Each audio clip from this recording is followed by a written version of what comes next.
Hello, welcome to another episode of Full Circle with me, Onyx. And, you know, I woke up in a kind of fun, crazy mood. And last night I kind of hit some high inspirational states of awareness.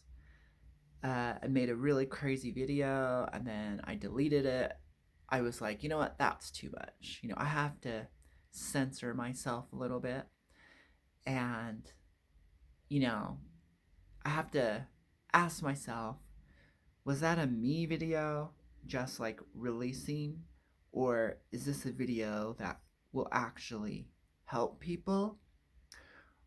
Or, so as I kind of refine my art of sharing content, inspiring others, uh, yeah, I have to learn to kind of put some of that extra stuff that's more for my benefit, you know, the unnecessary stuff.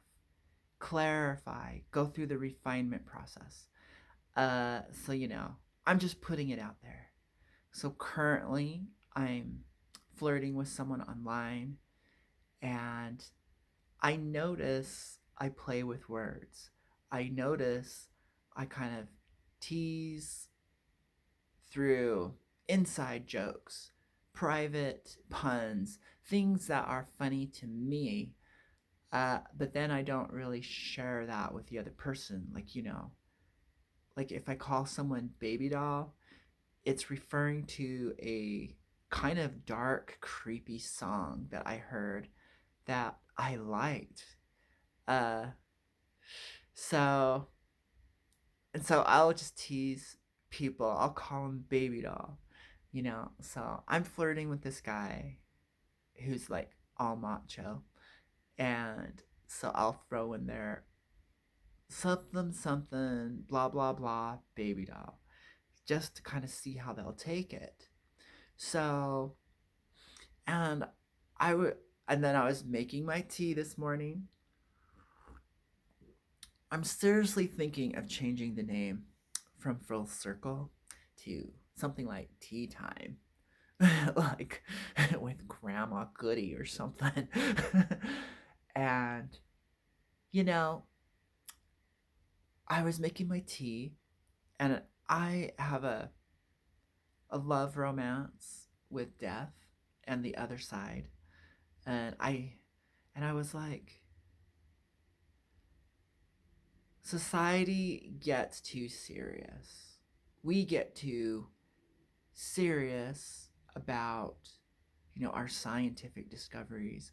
We get too serious about, and we make things so important, and we forget humor, lightheartedness, fun. And that is to be more flexible. And so I'm making my tea, and I'm like, people have a bad relationship with death because they don't embrace the humor and the absurdity of life in our existence. When you can't embrace absurdity, silliness, things that make no sense, that have no point, you actually can't deal with those challenges. You get frustrated when you can't figure it out. You make it your divine holy mission to solve that problem, to figure out why that relationship's not working. You feel extreme levels of disappointment, frustration. You're like kicking and screaming in kicksand. And then you end up over efforting, getting your ego hurt, and you might end up criticizing yourself, judging others, turning into like a cynic, turning into like a negative person because you didn't understand humor can be very intellectual. It can be a very strategic thing to bring you back to balance and back to center. So we tend to bleach out humor, silliness, human folly, human errors. We kind of turn a blind eye to it. We push it to the side instead of incorporating it back into into the human experience, into religion, into life, into spirituality. And we say humor belongs on stage. Humor belongs to idiots, to dumb people, to fools. So we don't like feeling vulnerable because we feel exposed. We feel humiliation, humor, humorous, humiliation, humility. So humor, humiliation, and humility kind of work together. So this is a huge key when you're trying to loosen up your constipation of the mind, of your emotions, of and it's because we hold ourselves so tightly to beliefs. We make these beliefs, these ideas, these so our perspective, our views, our attitudes, our morality. We're so righteous and we're so right and it's going this way. And it's not true. It's not true. Life is meaningless, according to Bashar. Life is pure imagination, according to Neville Goddard. And life is what you make out of it. Life, you know, you define it, you describe it. It's your perspective. If that's the way you want to see it, if that's the way you want to write your story moment by moment, then that's the way you will be responding to it as well. So it can create a negative loop. Self justification, self validation. We end up these ideas, these beliefs, these subscriptions. So people can only offer you a description of a model, a construct, an idea, a theory, a proposal, a suggestion on the experience of life. You're on the planet, they're on the planet. 20 years difference, big deal. You're a human being having an experience. So, when your ego personality, who's really not the bad guy, who's actually getting in grandpa's car and sitting in the back street, in the back seat, going for a ride, grandpa being your higher self, your all knowing, all wise spiritual self, if you trust the driver, if you trust his driving abilities, you know, he's going faster, he's ignoring some of the stoplights, you know, he's a little reckless on the freeway, uh, he's impatient, but you get to where you're supposed to be a lot quicker, okay? Maybe your mom, your dad, someone's being a navigator, you know, uh, the maps that are in the glove compartment. You know, these are the road maps. That also, if we do get lost, you know, if we need a second pair of eyes, hey, watch out, that lady in the shopping cart, you know, or that guy's turning left. Oops, watch out. The extra pair of eyes, that navigator, that would be your probably true self. You know, it's just a part of you, okay?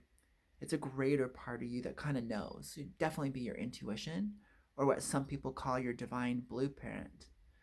What's my purpose in life? Me. Anytime you're saying, hey, I feel lost. What's my purpose? I don't know. I'm confused. You're you're not asking the navigator who then pulls out the map and says, remember, we're going to Las Vegas and we're taking this alternate route. But don't worry, I've already, you know, a few days in advance called all of our bookings. I checked online, I checked those maps. I cross-referenced a few different maps and we're going this way. So it may look wrong and you may feel triggered because you think we're going this way and this way, but we're actually going this way. Meanwhile, Grandpa is driving and he's not saying anything. The music is loud, he can't hear, you know, and he's already driven this route, or he doesn't even need to know, he just knows. So he's just going there.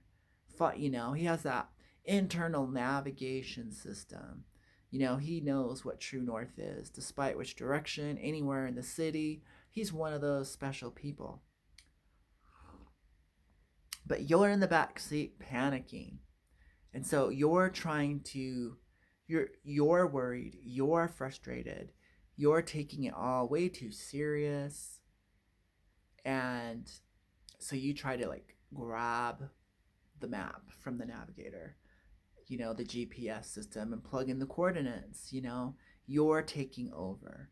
Or you might grab the steering wheel. Grandpa, you're falling asleep at the wheel. I knew I shouldn't have slept. I don't trust you guys. You guys are adults and you're stupid and you're crazy and but you didn't realize, Grandpa had it on pre-auto, cruise control. You're going the right direction.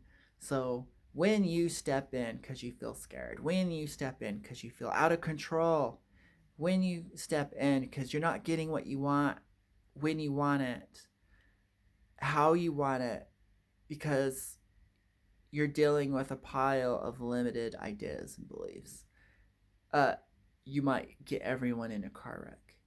And they all look at you going, you're just a passenger. You're only 5, Like, I know you think you're an adult. We all been there. I know you feel like, you're the one who sees clearly, but there's a method to the madness. There's a process to all of this. Okay? And so the number one problem. Okay, so this renowned, kind of popular, put out in the public's eye lady who is, saying that she's a psychologist, saying that she's a specialist and a scientist and a doctor. She comes up with this brilliant, thing to sell the public. The more you focus on your problems, it's scientifically proven you give yourself more problems. I'm like, you know what? We already learned that in Star Wars. Didn't we all listen to Qui-Gon Jinn when he told Anakin about, about focus? Let me try to recall what he said, because it was years ago and I'm not exactly a Star Wars follower. Just certain things jump out and I keep it.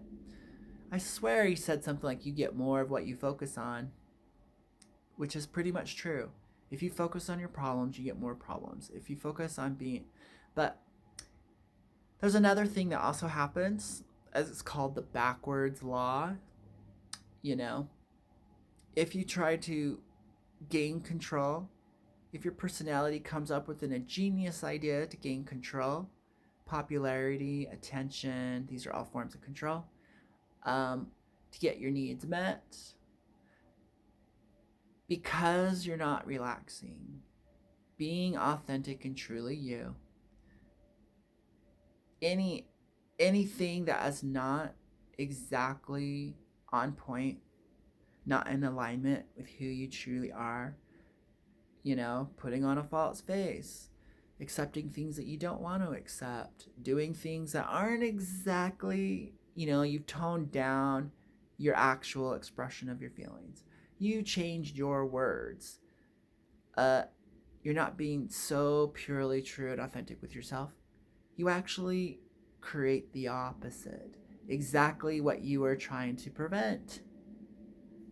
So by playing it safe, by not taking risks, by not being bold, by not being assertive, by not feeling deserving, unworthy, all this less than, weak, however you've judgment yourself to death, anything less, you're going to get a huge opposite result.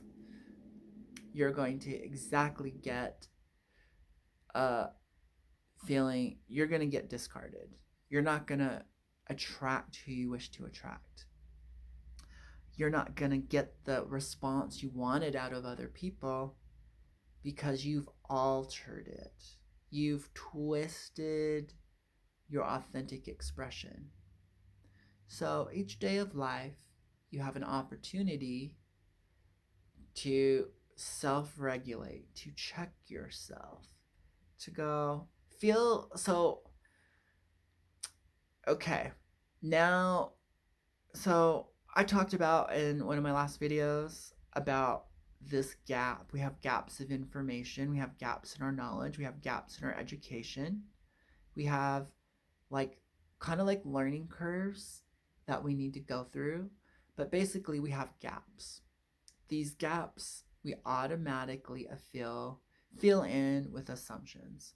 We fill in with kind of like similar data, judgment, a conclusion. And then when we're really reaching, we fill it in with beliefs and try to reinforce those beliefs religiously. So when I use the word religiously, it's more like habitually. Like you're forcing it down your throat every day. So if you don't like oatmeal and the doctors of the time said oatmeal is really good for your colon and oatmeal is better than wheat, you think, I would like to do something good for my body. The doctor said it's oatmeal. I know I don't like oatmeal, but I'm going to learn to eat it anyways. I'm going to put my faith and trust in someone else and subscribe to their truth, their perspective, their insights in good faith that they know more than me, that they have a deeper insight. So, you go, let me start. Well, I'd probably better put a whole bunch of sugar on that, and I might get, then I'll work my way up to raw and organic and without all the extras, But anyway, so you start eating this oatmeal. The whole time do you see how you sold yourself, how you subscribed, how you've given away your power, you relinquished your personal authority. You didn't honor your body, you didn't honor yourself, your mind, your feeling. You are now, you've done a crime against yourself, okay? But you're gonna go ahead and continue it and keep digesting and eating it, and you're gonna affirm to yourself and remember, oh yeah, the doctor said it was good for me. Doctors are smart, they went to school, whatever. And then you're gonna keep eating it and keep eating it, and you work up your tolerance. And you're gonna shove down your reactive negative feelings towards all that. And oh, you're breaking out in a rash. But the doctor says it's good. Maybe it will go. Maybe I'll back off. Turns out the whole time you were allergic to wheat, or you were allergic to oats. Oats doesn't work for your gene pool, So here, that's a really good example of how you subscribe. The intent was good. Oh, I want to do good for my body, you know, but the way you went about it was wrong, and you filled in the gap, that missing piece of information that may be needed or not, with oats, with his story, with his truth, not yours. So the world is always offering you. You have the right, the choice, the freedom, the empowerment, that level of kingship and queenship to say, thank you, no. Let me check in with myself. Let me do a check-in with my authenticity. So being authentic, being transparent, I can speak the words, but it's more than that. The words are just surface. Words are just kind of concepts, but you have to stop playing games with yourself. Stop tricking yourself into liking things you don't like. Stop tricking yourself into saying this behavior is okay when it's not. This lifestyle, the way the world is being ran, is okay when it's not okay to you. Let me honor the things that are not okay to you. They may be for some other people, but let's start honoring first where you're at. Okay, what will work? Let me check in with myself, my body, my mind, my spirit, my soul, my truth. Oh, I notice a thought on religion came up. Let me push that aside. It's probably some of that useless DNA content, useless information, filling in the gaps like spackle and the hole in the wall, you know, filling in the gaps like a mortar for a brick wall. There's a whole bunch of gap filling going on with bull crap. Okay, push that all aside. Push it all aside. Let me dig it all out. Dig it all out. Let me find that truth. Let me find that authenticity. Oh, I don't even know what it is. Okay, well, let's just sit and be. Hey, you know what? No, thank you. Oats aren't for me. I've never really liked oats, so I'm going to find something else. Thank you for increasing my awareness and giving me the opportunity to choose. I now choose no. Okay? So being authentic with yourself. Uh, and so analyzing, looking at, why people are rude, why we attack others. There's a whole bunch of justification going on, a whole bunch of ego reaffirming. I have to affirm my beliefs. I have to affirm my reality. So there is a program running in our heads. I'm right. The world's right. What I think is right. What I believe is right. And if it's right, then I can feel safe. And if it's right, then I trust the program that I've built, this construct. And I feel good enough to go to my work. I feel good enough to keep waking up and doing another day of breakfast. I feel so. Is the need to be right wrong? No. It has its function and its place. But we can't, but we gotta keep it in check. Like ideas, thoughts, they're not real. Feelings come and go. They're just energy. We ascribe and attach a meaning to it. So you might feel anxiety. I'm feeling anxiety right now. I'm going to this job interview. Okay. Notice it's just energy, neutral, kind of meaningless. You're the one who's put a place value on it of danger, of potential threat, unknown. I could fail. Oh, there is the I we were looking for. So we fear death, like at the beginning of the video. And if we use humor, we learn to dance with death. We learn to dance with the unknown.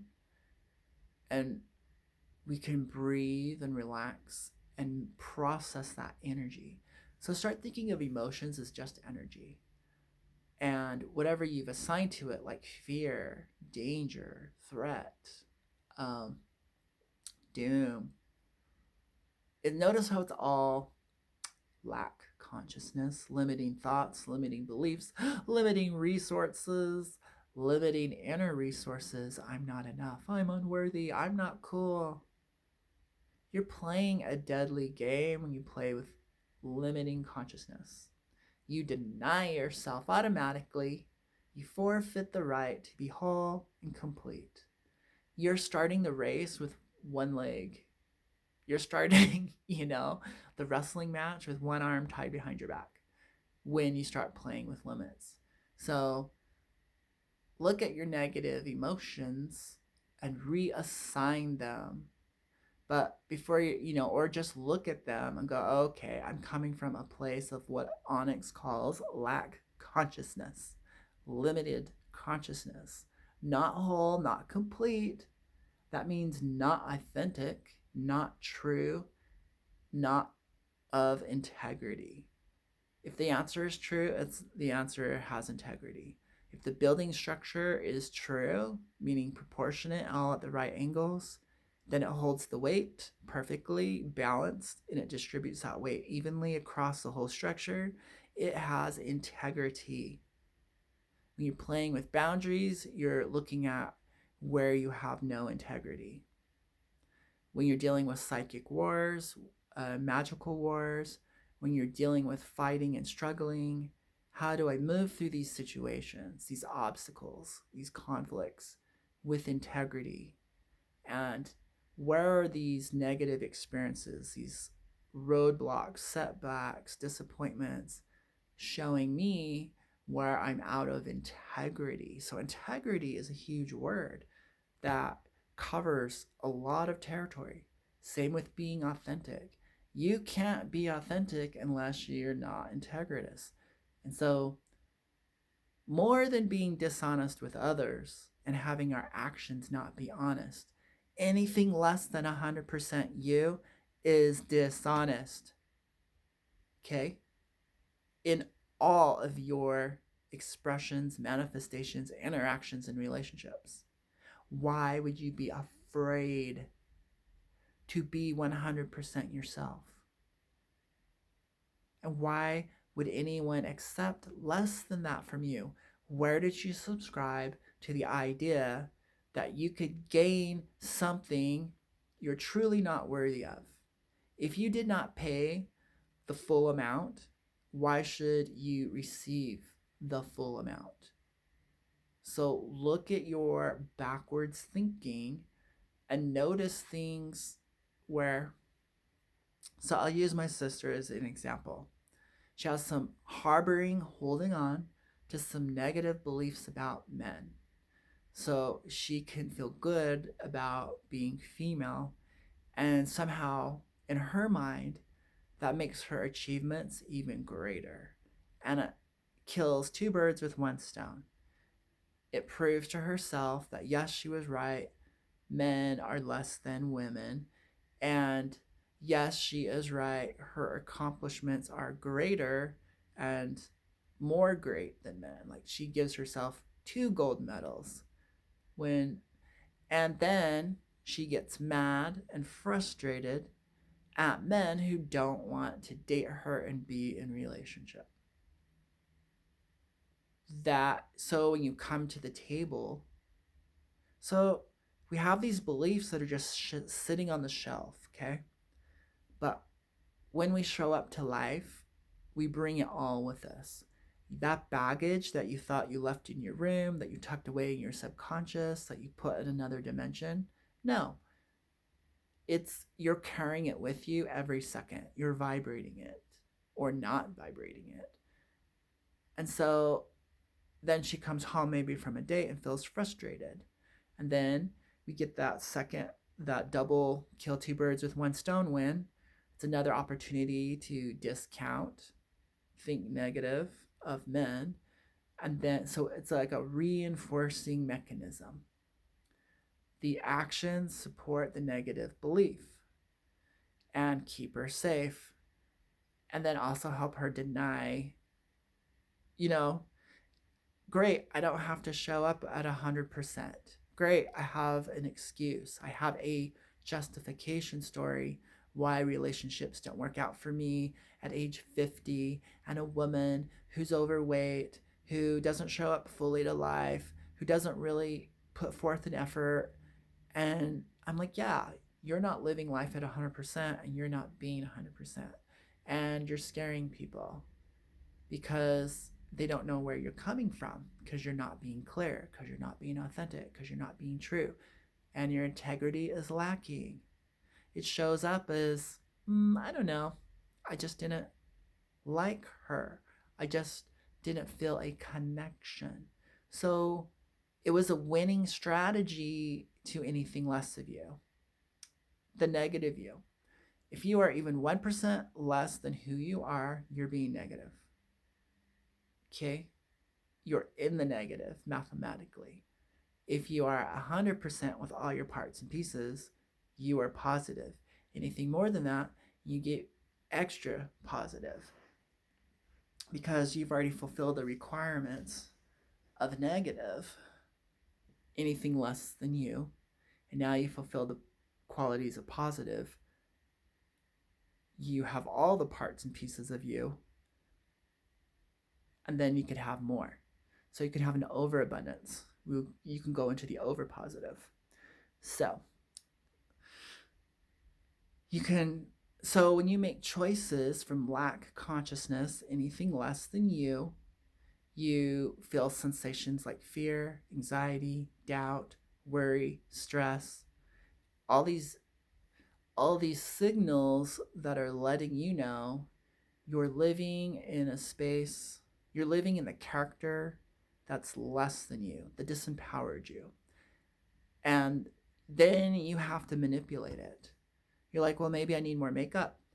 Maybe I need to change my language and speak, cater to him, cater to her, work harder. You're trying to make up this psychological deficit that doesn't exist. It was just an idea, it was just a belief. But when you're in the positive, you don't think, how do I manipulate? How do I gain? How do I get it? You don't think like that. You just are, well, I would love to fully express myself. I would love to show you all of me, all my potential, all my skill, all my ability. You know, these opportunities give me these situations, these challenges, these hardships, these blocks are all invitations to show myself, to show you the full range of my inner and outer capabilities. So it's like, great, that's a big yes, let's do this, you know? And people get you. There's an integrity. Your words and your actions match up. Your thoughts, feelings, behaviors, words, actions, the way you're living, they line up and they feel safe. They line up and they feel like they can understand you. So you eliminated all of your fears just by standing in your truth, your integrity. Your truth, your integrity isn't your beliefs, okay?